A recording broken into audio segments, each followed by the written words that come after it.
ओम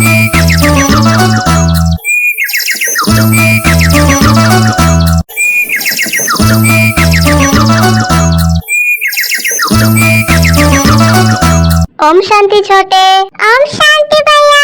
हाँ छोटे, आज बाबा ने कैसा गीत बजाया था बच्चों के लिए पता है? इस पाप की दुनिया से कहीं दूर ले चलो।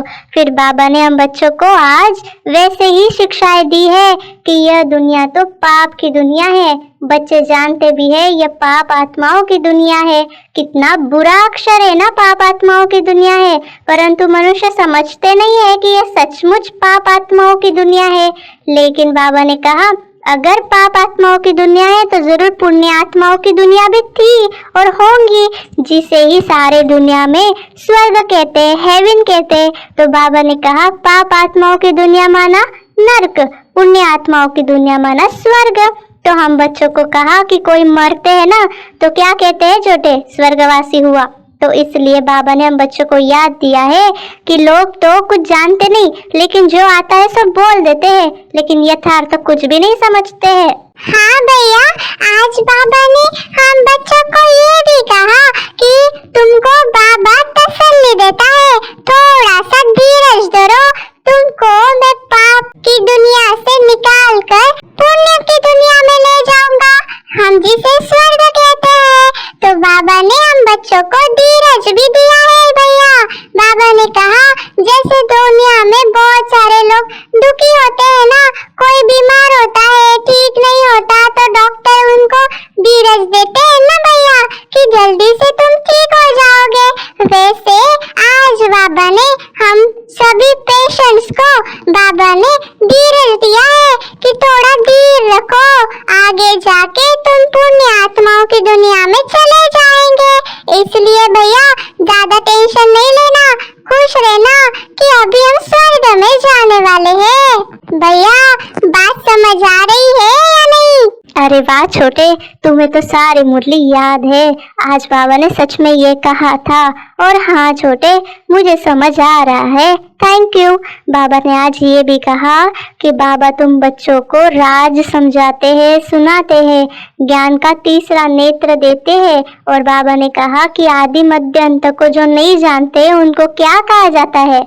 बुद्धिहीन कहा जाता है। तुम तो बुद्धिमान हो ना छोटे, तुमको तो सारी बात समझ आ रही है ना। बाबा ने कहा गीत में है ना, एक है अंधे की औलाद अंधे, दूसरे है सज्जे। दिखाते हैं ना कि महाभारत लड़ाई लगी थी और उसमें कैसे कैसे लड़ाई हुई थी। आत्माएं भी कहती है, बाबा ने कहा कि जैसे मैं राजा हूँ, मैं बैरिस्टर हूँ, क्योंकि तुम आत्मा हो मालिक और तुम करण करावनहार हो। तो छोटे, तुम करणहार हो या करावनहार हो? हाँ भैया, बात तो सही है, लेकिन मैं तो छोटेपन से ही ज्ञान में हूँ ना, तो मेरे जैसा बुद्धिमान और कौन हो सकता है भैया? आप तो मुझे ऐसे ही बोलते रहते हो, हमेशा मुझे डांटते रहते हो, लेकिन मेरे जैसा बुद्धिमान तो कोई है ही नहीं।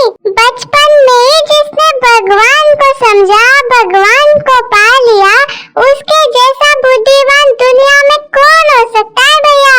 आपको तो मुझ पे बड़ा नाज होना चाहिए, लेकिन आप तो मुझे ऐसे बोलते हो जैसे कि मुझे कुछ आता ही नहीं समझ में। हाँ छोटे, मुझे पता है, इसीलिए तो कहा कि तुम बुद्धिमान हो, कोई बात नहीं। हाँ छोटे, तो आज बाबा ने हम बच्चों को ये भी कहा कि एक शिव बाबा ही सर्व का सद्गति दाता है।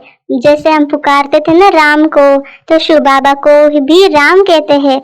बहुत भाषाएं है तो नाम भी बहुत रख दिए है ना भगवान के। असुल नाम क्या है शिव बाबा का? शिव। लेकिन बाबा ने कहा सोमनाथ भी कहते हैं बाबा को। क्यों कहते हैं छोटे? क्योंकि सोमरस पिलाया, माना ज्ञान धन दिया बाबा ने। बाकी पानी आदि की तो बात नहीं है ना, लेकिन बाबा नॉलेजफुल है, ब्लिसफुल है। तुम बच्चों को बाबा ने क्या बनाया? ज्ञान की नदियां बनाया बाबा ने। तो सागर भी एक होता है, एक सागर से अनेक नदियां निकलती है ना। अभी तुम हो संगम पर। बाबा ने कहा इस समय सारी धरती रावण का स्थान है, सिर्फ एक लंका नहीं, सारी धरती ही रावण राज्य है। लेकिन बाबा ने कहा तुम्हारी बुद्धि में सारा ज्ञान है, दुनिया तो नहीं जानती।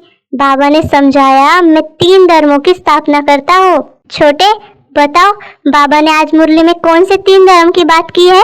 बाबा ने आज 3 धर्म की बात की थी भैया, मुझे याद आ रहा है, 1 मिनट। हाँ, बाबा ने कहा कि बाबा ब्राह्मण, देवता और क्षत्रिय धर्म की स्थापना करता है, लेकिन बाद में वैश्य, शूद्र वर्ण भी अपने आप स्थापन हो जाते हैं। तो हम सभी अभी ब्राह्मण धर्म के हैं ना भैया? हाँ छोटे, आज बाबा ने बार बार ये भी कहा कि ओम का अर्थ लोग तो बहुत विस्तार से समझाते हैं।